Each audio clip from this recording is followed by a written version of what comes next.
Hey guys, this is Sharad, host of the REsimpli podcast, and I'm super excited to have Ty Franklin on this podcast interview with me. He's been crushing it.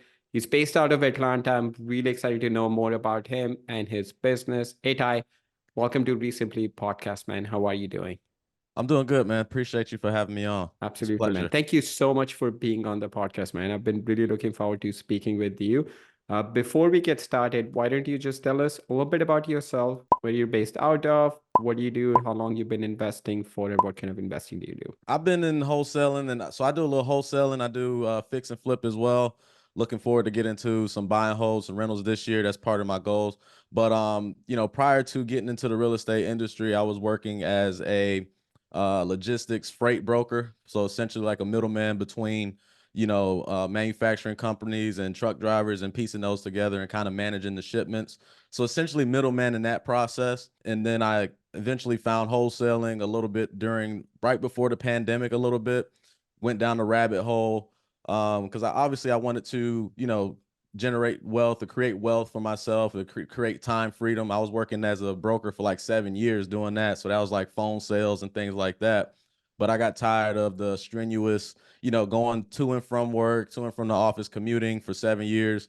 And then, pandemic comes and, my book of business starts to decline, right? People start shutting down, going out of business, whatever the case may be, started losing some clients. I was a six-figure earner there for about 2 or 3 years of the 7 years that I was there. And then, going through the rabbit hole, YouTube, how do I get into real estate? Not much money, no cash, anything like that. So go to Google, YouTube, and I'm just, down the rabbit hole, just learning about this wholesaling thing. And I'm saying hey, to myself, like, hey, this is something I can do. It's essentially playing the middleman. Once I Right. learned the concept of, I'm just middleman in the transaction between the seller and the buyer, and I get a profit of it. I'm thinking, I'm like, that's what I was doing with the trucking industry. So I learned about that. And while I'm working the job, I'm working the wholesaling side part-time. I get off of work, I'm making phone cold calls, I'm putting out bandit signs, I'm doing text messages, I'm going driving for dollars. I'm doing everything that I'm seeing on YouTube to try to get that first deal. So, fast forward probably like 6 months into my journey, that's when I found my first, potential lead. And it was essentially turned into my first wholesale deal, which was for like $3,000. I took that, reinvested it, and it kind of took off from there. From there, right now I'm about 70 deals in. Yeah, 70 deals, about 4 fix and flips. Did hotels as well, so buy properties, clean them up a little bit, just list them on the market. And right now I'm just implementing a little bit more exit strategies, given how the market has been turning over the past year or so. That's awesome, and congratulations on all the success you've had in the last couple of years. I'm curious, like, so you were in the logistic business, right? Mhm. What, like, how did you get started into real estate? Like, what was like, did you watch like an infomercial? Did you read a book? Like, what kind of got you down the path of real estate? Well, obviously, it started with me wanting to own my own property, right? So obviously, when get a house, it's kind of like the thing, right? You go to college, get a job, get a house, and and get more houses. So I started doing a little bit more research after I purchased my first property, that I was primarily occupying and living in, and looking into how can I get another one? How are people utilizing this real estate thing? And I started once I sold that first property, I saw how quick the profit was and how much profit I made off of that first sale.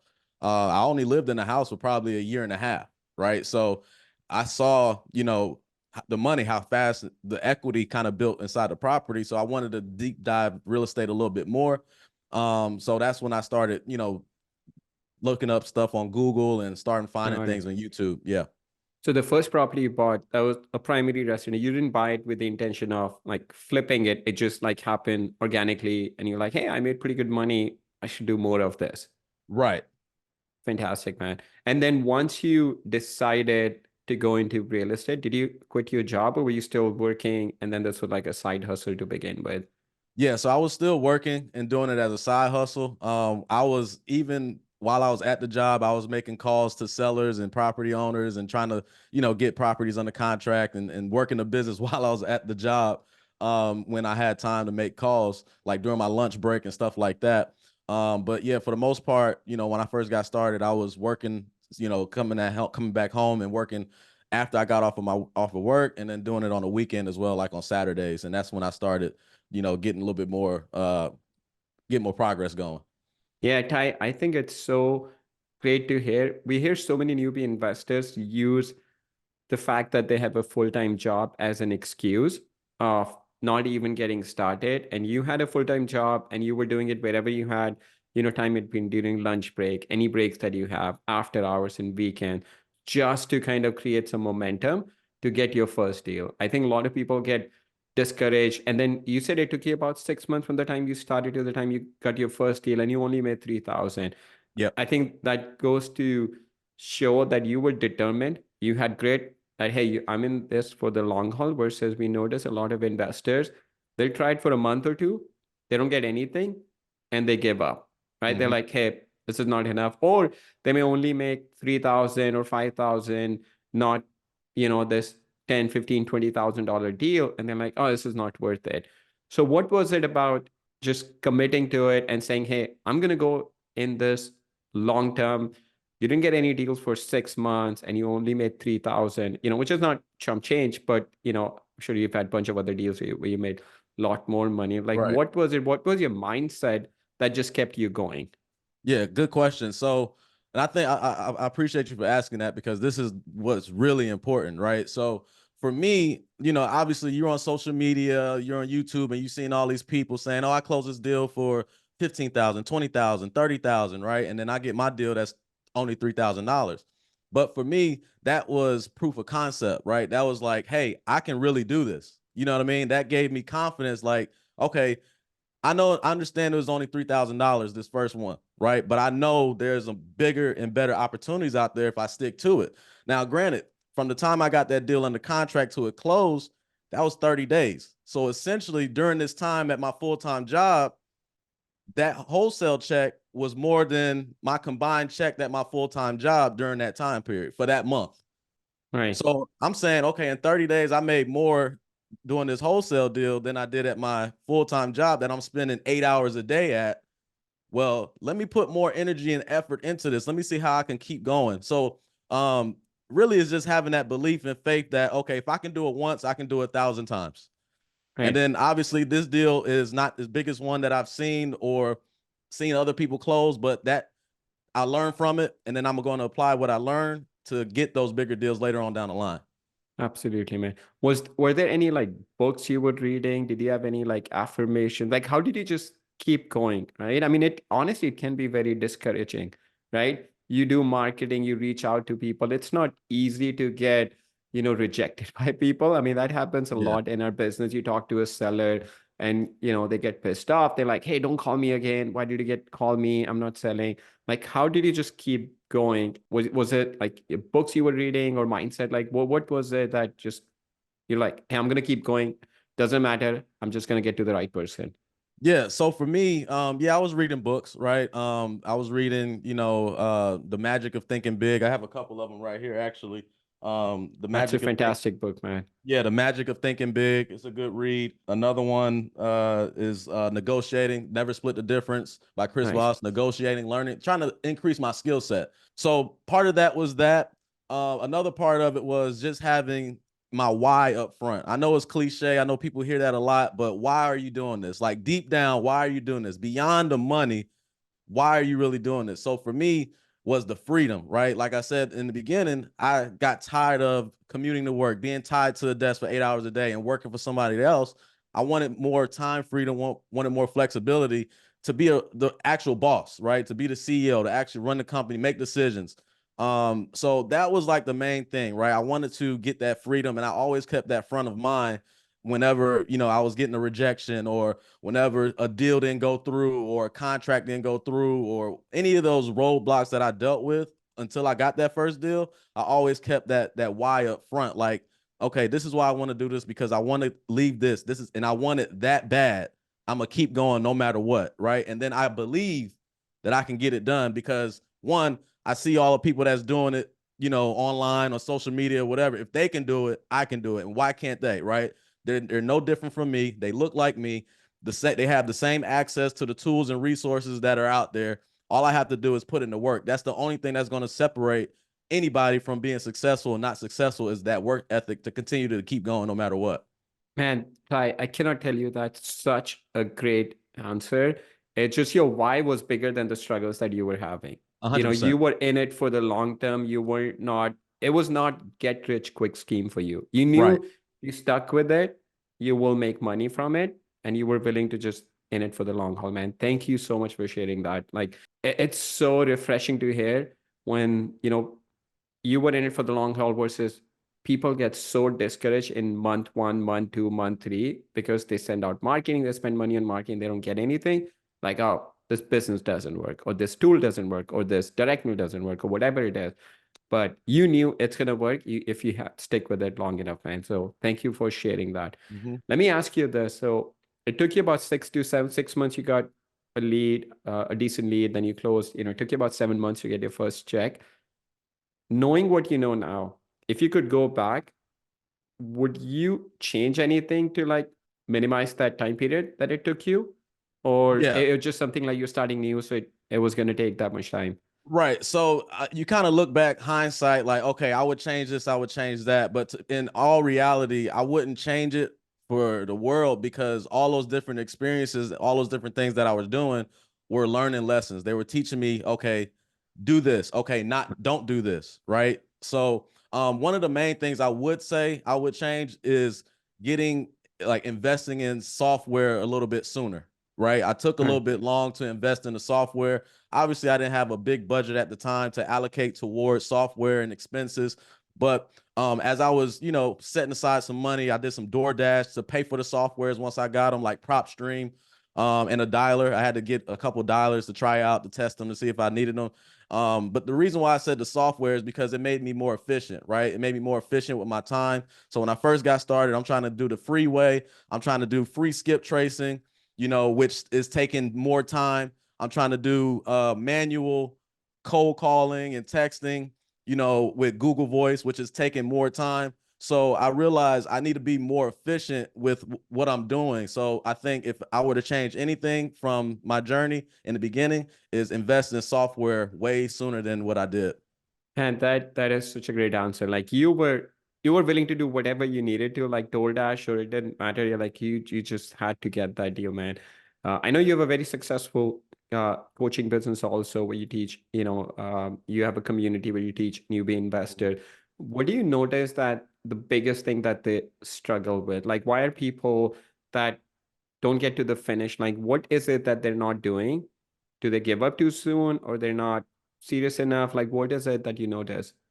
Yeah, I think it's a few things. One, I think analysis by paralysis. They're overthinking, right? So they're just continuously pounding their heads with information instead of applying the information that they're learning.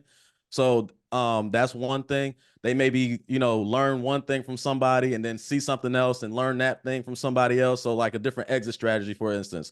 So let's say initially they start off, I want to wholesale. And then all of a sudden you hear about creative finance. Oh, I want to do that. And then all of a sudden you Right. hear now novation. Oh, I want to do that. So it's not, so they kind of have, the shiny object syndrome, right? So they see different things and they can't stick to one thing and it kind of throws them off. And then the next thing that's very important is the lack of consistency, right? In this business, you have to be consistent with your marketing. You have to be consistent with your follow-ups and making sure that you're contacting these homeowners and these sellers on a consistent basis.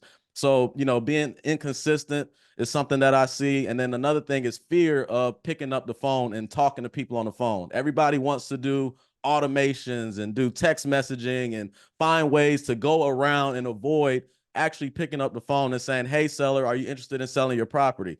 So I think fear of that rejection kind of prevents people from being great and being successful in it. So those are the few things that I've noticed that kind of prevent people from taking that next step or going that next level and being successful in the game.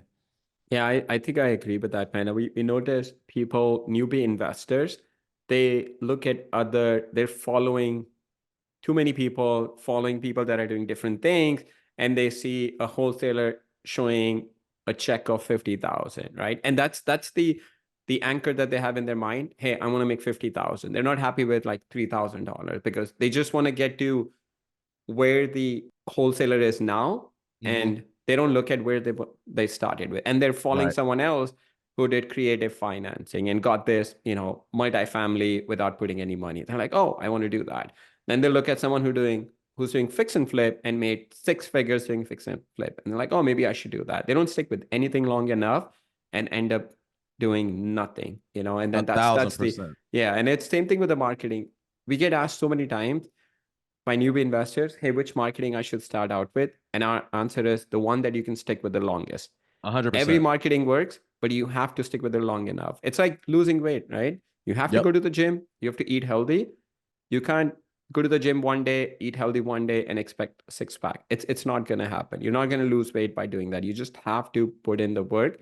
There's no shortcut to it. You may Right. get lucky, you may send a direct mail campaign, or you may make your first call, first ever call, and you find someone who's willing to sell at the right price. You just happen to be lucky, but that's not the expectation you should have. So I think it's just like following people on social media, which is great to get inspired, but Right. then you have to look at their hard work also that they put in. They didn't get there with the first deal. It took them like dozens of deals to get to the point where they're making, like 15, 20, 30, $50,000 wholesale fee and not with their first deal. So yeah, man, Right. great sharing that. And let me Um, add something there too. One thing I always like to tell people is focus on the process. Like that's what's most important. Like the process. Like the money is fine and the money will come, but if you focus on your process and refine your process and learn from your process, then that's what's going to actually generate the money. Don't focus on, okay, I only made $1,000 on this deal or whatever the case may be, and be like, oh, it's not worth it. But the process works. And if you keep refining that process, then you're going to start seeing those bigger deals over time if you stick to it, like you said, for long enough. Absolutely. But with the newbie investors that are starting out, do you notice that there's one marketing channel that tends to work better with them? Because a newbie investor, when they're starting out, they don't jump full time in this, right? They have a side, they have a job, full-time job that they're doing a part-time job and they only have limited time. But given that, what have you noticed or experienced that's the best marketing channel that someone should start out with? That just getting started, newbie investor. Yeah. So for the people in my community, like a lot of the deals that they're closing, their leads are coming from cold calling. Okay. Right. So, and I preach cold calling a lot. I understand, like, but I do understand, like, cold calling isn't for everyone. Right. But a lot of their deals are coming from cold calling because of it's not much restrictions like SMS, right? Everybody will starting out wants to do SMS and text messaging, but now with the restrictions and regulations on it, it makes it a little bit more difficult. So it kind of forces you have to jump outside of your shell, right? So even with me, when I first started my company, I didn't know anything about sales. I wasn't, the person that liked the cold call or wanted the cold call, but I had to do what I had to do in order to learn the business, learn the industry, and what have you. So I just encourage people who have a little fear of cold calling to just try it continuously, to try it, because you'll get better. And then that's what's working, right? That's what works. And it's one of the least cost effective, Right. strategies out there, right? So you can do direct mail, you can do postcards, you can do mailers, you can do PPC, inbound marketing, but all of that stuff is going to be expensive for the newbie wholesaler who doesn't understand how to close a deal. So I Right. would say, get your reps in with cold calling and then generate some leads. And then from there, you'll be able to close some deals. Then you can reinvest your money back into those forms of marketing that you really don't like, or you can hire out your cold calling to a virtual assistant from that point. Absolutely. Yeah, I think it's great. And then, if you started with cold calling, and then once you start getting some momentum with that, like stack another marketing channel on top of it, and then maybe outsource calling the lead to someone else. And then you Mm-hmm. just go on the appointments, make offers, do that kind of stuff. Yep. And then as you grow in your business, then maybe hire someone to go on appointments where you're just doing the, deal analysis part. So I think that's great. You start out making calls. You don't have to start out with making 1,000 calls. Just make like 50, 60 calls and be okay with the rejection.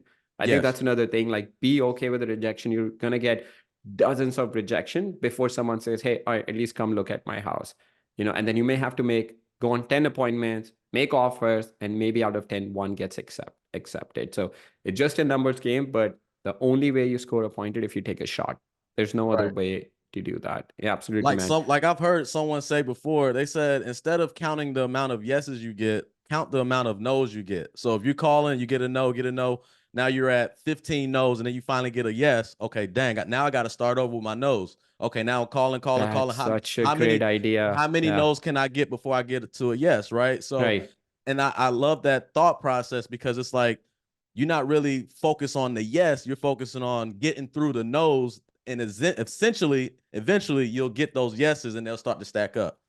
Man, that's such a great idea. I love that. I think that's fantastic. Then it's like you're not so focused on the yes that every time you get a no, you get a little discouraged. You're like, oh Right. man, I got one more no, and you have to get to like 50 no's before you get a yes. Then it's just like you're just going through the process. I think going back to kind of what you said about the process, going Mm-hmm. through the process. Hey, I'm gonna get 50 no's, but that's okay. I know I've gotten 10. I need to get to 40 more. So it's just Right. almost like kind of you're following the process, but you are not expecting a yes. You may get a yes after your 10th no, like, oh, this is great, then I don't have to do 40 other. But then I think that's such a different, it's a mindset shift. A It's hundred such a percent. mindset shift, man. Such a simple thing, but you're looking at it differently. You're not getting discouraged. You're kind of like, okay, that was just part of the process. I just have to keep doing it. I have 10, I have 40 more to go before I get a yes. That's Yeah, great, because man. when you lower your expectation, the Yeah. disappointment is lower as well, Absolutely, right? man. Yeah, I think that is fantastic, man. Yeah, no, I agree with you. For newbie investors starting out, I think cold calling is the best way, especially someone who's a little bit tight on budget. They don't, especially newbie investors starting out, they don't have the budget, the resources, and then they're just one man team. So I think it's a great way to just, get started. So let's say if a newbie investor is starting out with cold calling, is there a specific list that you recommend they start out with that generally tends to work best?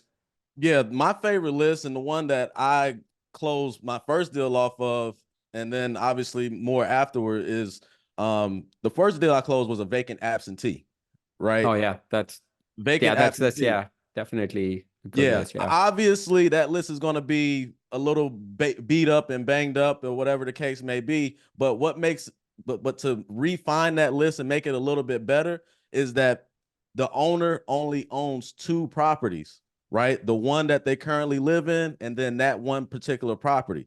Because typically that seller or that owner will be more willing to let go of that vacant property that they don't live in. It was probably a tenant that was living in there previously that just, or the tenant just moved out, or it's just been sitting vacant for a while, and they'll be more willing to let that property go versus the property that they're currently living in. So if they only own two properties, they're oh not a nice. super seasoned, they're not a Yeah, super seasoned investor, right? So yeah, they just probably just want to get rid of it and just get the capital from the property. So that's been like my favorite go-to list that I've ever that I closed a lot more deals on.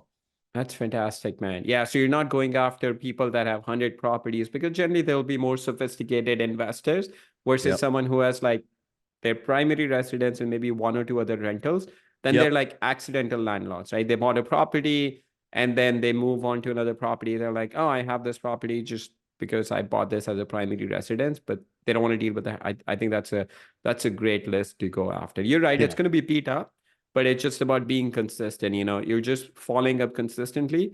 One thing I like to tell the investors is, I invest in Indiana market. So what Hmm. happens is, in the winter time, we're reaching out the same list. In the spring or summer, they'll say no. In the winter, you get a bad winter storm, their pipes are frozen. All of a sudden, their motivation shift. Right. Like, you know what? I just want to be done with this. I can't deal with a frozen pipes or leak in the basement. And that's where we come in. That's where we add the value. But it only happens if we are in front of that investor day in and day out. So I agree, man. That's a great list to go after, where they have one or two extra properties Yeah. that they have. So yeah, And thank then you for speaking sharing. on what you're saying, with people wanting things happen, in the winter time versus the summertime or the spring, I was always told, and this is true, like life-changing events happen like Yeah. every 3 months. Yep. So even if you go through a list the one time and the seller may not be interested at that time, go through that list again later. You never know Absolutely. what happens to that seller. They may get a job offer, they might have to relocate, they may have to get an injury, they may have to have medical bills or whatever the case may be. You just never know what's going to happen. So we consistently go through those lists over and over again, especially Yeah. if you paid to skip tracing and get the data. Absolutely, man. Yeah, that's so true. Like, you're just waiting for the life event to happen. The only way that you will get an opportunity is if you're in front of them. Yep. That's the only way. Like for us, the goal with the follow process for us and our businesses, we just want a fair chance from that seller for us to make an offer. If they don't accept that 100%. offer, that's totally fine. Someone made a higher offer more than what we were, that's okay. But at least we had a fair chance to make an offer on the property. That's what we hope for. So yeah, Right. great advice on that, man. So Ty, I have a question. So you started out doing wholesaling, right? Mm-hmm. Then, and now you have a community of investors that you're trying to help them get their first deal. So how did that happen? Like, was that organic, or people started reaching out to you because you were posting about your success on social media, or was that always a goal that, like, hey, I'm doing this for myself, I know there are other people in the community that could gain value from that, so I want to help them get their first deal and also help them get their freedom of time and money? Yeah, so good question. So over the course of wholesaling and doing it. So when I first got started in the business and started wholesaling, I went to my Instagram and I said, "Hey, I'm going to document my journey," because I knew, I had belief that I was going to be successful in it, right? So I was documenting my journey. I was doing live conversations, live cold calls with sellers. I would get on Instagram live and I would go on live and just sit on live for 2-3 hours at a time, just cold calling, dealing with rejection and having conversations with sellers. And more people start to kind of, gravitate towards that. And then, I started just posting content and tips and things that I found that work for me. It might be something small. Hey, I called this lead back 3 times in a row and they finally answered. You should try that. Right. Right. So it might be a little tip like that or something like that I saw some success with for me, that worked for me. So I said, hey, why not share it with other people to see if they see some success from it as well? So over time, as I'm doing that, people start asking me questions and things like that.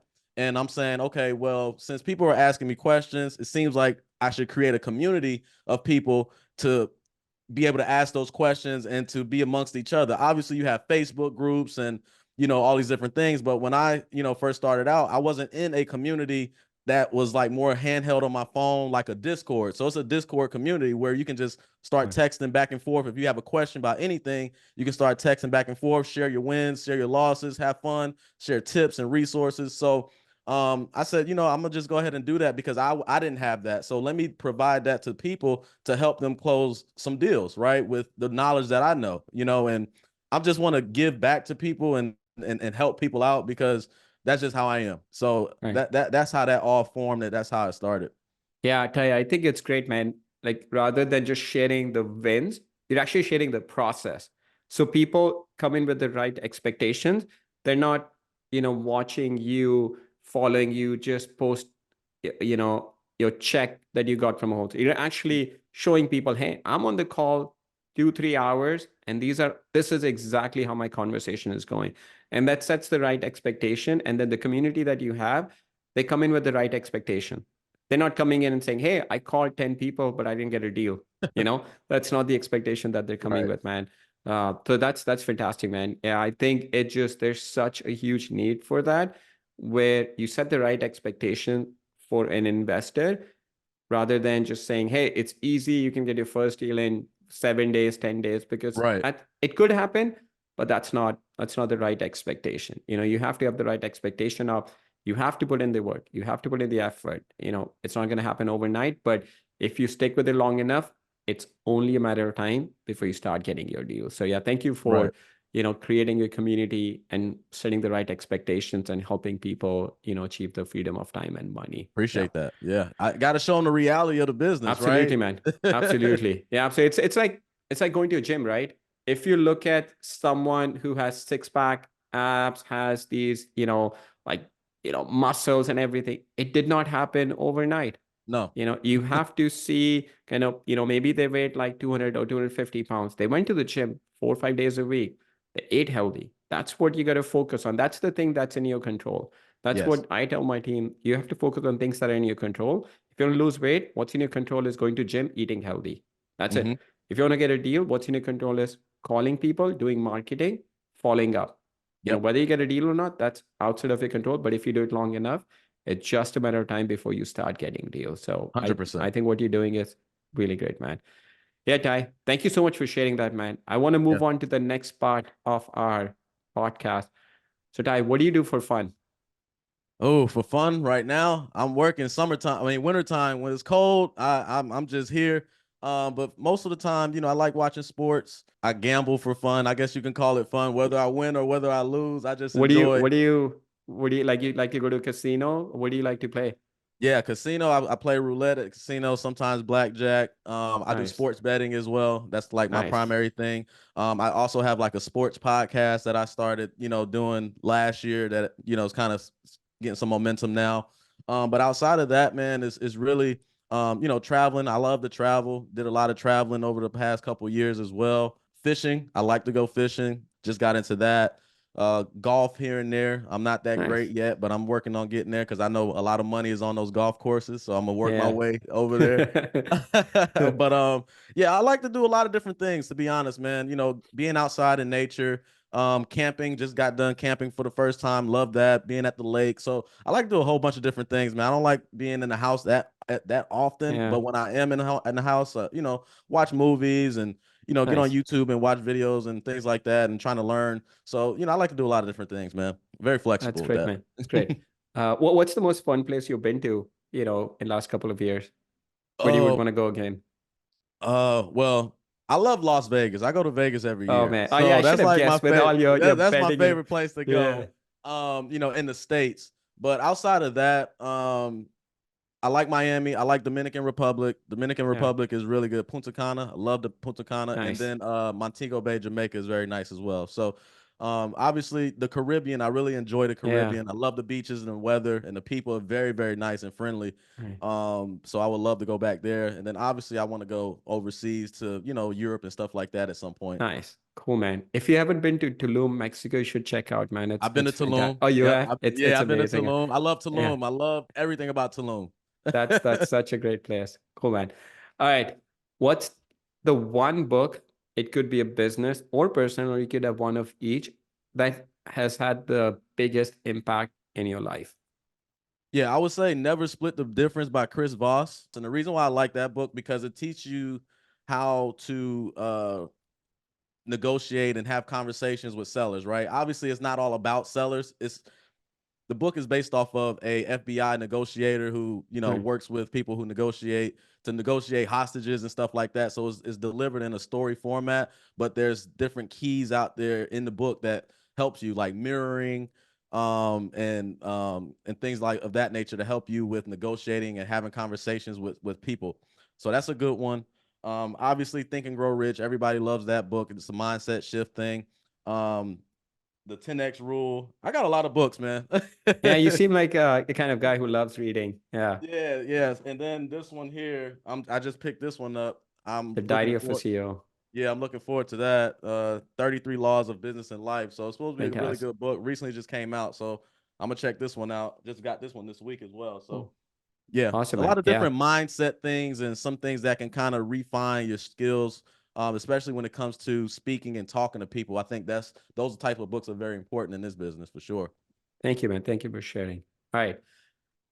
If you could spend a day with anyone, dead Mm. or alive, who would you want to spend the day with and why?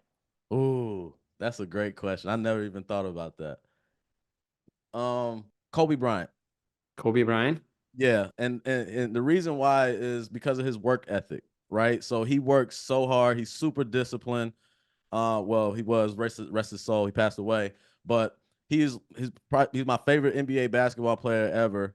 But the reason why I loved him because of his work ethic, how disciplined he was, how focused he was, and his mindset behind it, right? So, his success came from all of those things, and I think if I can just have a slither of what his day to day is and what his mindset is, as far as even the little things that he does, I think that can make a big deal of a difference to me and anybody in general, right? Because discipline, consistency, and hard work, those it's cliche, but that is it's true. You don't have to have the best skill set starting off, but if you have those things, your skill sets will improve and get better, and then that's when you start seeing success. So I would say Kobe Bryant. Absolutely. Ty, can I tell you what I absolutely love about you? Man, Mm. you are just so focused on things that you control, gaining Yes. skills. Like it just, I can tell you don't make any excuses. You just look at, hey, if that person can do it, I can do it. I just don't have the skill yet. I just need to work towards it, and then it'll just happen. That's such a great mindset to have. You're not focused on, hey, why did it not happen? Why didn't I get my first deal in a month, 2 month, 3 months? You're just so focused on, I'm going to gain the skill every day. I'm going to be better than I was yesterday. I think that is such a great mindset, man. Thank you so much for sharing that. It's been a Yeah. fantastic podcast, man. Everything is a learning lesson, Yeah. right? Whether it's a win or a loss or a positive or a negative, you learn from it. So, with the mindset of I can get better, like I take the good with the bad, right? The good comes from the bad, right? So the bad is just a lesson for an opportunity for growth. That's what I look at it as. So if something bad happens or something negative happens, okay, that's an opportunity for me to learn and grow. And then what comes after that is good. And that's the reward or that's the result from that opportunity and that growth that comes with the bad. So Yeah. that's how I look at everything. It's a lesson. It's not about other people and what other people are doing. It's really about really being self-aware of who you are and what really is important to achieve success. So, and I've learned that over the course of the years, man. And I'm just the type of person that understands that. And if I can focus on me, and whenever you focus on you as an individual, that's when you start seeing yourself change and become better, and you start seeing progress and success later on. Yeah, man, absolutely right. Yeah, It's just been such a fantastic interview, man. Thank you so much. I know you put appreciate it. out some amazing content on social media. So if someone who's listening to this podcast, they want to connect with you, what's the best way to do that? Yeah, very, very active on Instagram. So if anybody wants to follow me and connect with me on Instagram, my handle is at Ty the Investor. That's TYTHEINVESTOR. And on that Instagram, I post tips every single day about how you can get better, things that I'm doing, things that's working, things that's not working, live calls, good or bad, getting cursed out by sellers, recording those conversations, making offers, getting offers rejected. So I post a lot of different things. And then, if anybody has questions, my DMs are always open. I always respond. It's not managed by anybody but me. So whenever you get a response from me, it's going to be from me. So yeah, Oh, follow me on there. awesome. Okay. Yeah, we'll put that in the show notes also for anyone that just, And my missed that. YouTube So channel. yeah, YouTube channel. Yeah, we'll put show links to Yeah. all of that. Yeah, Ty, thank you so much, man. This has been such an incredible interview, so inspiring, so motivating. I love that you're so focused on yourself improving every single day, working on the skills, and then you're just in it for the long haul. So thank you, man. Appreciate you, Sherrod. Thank you so much for having me a part of the Appreciate it, man. podcast. Our pleasure, man. Thanks.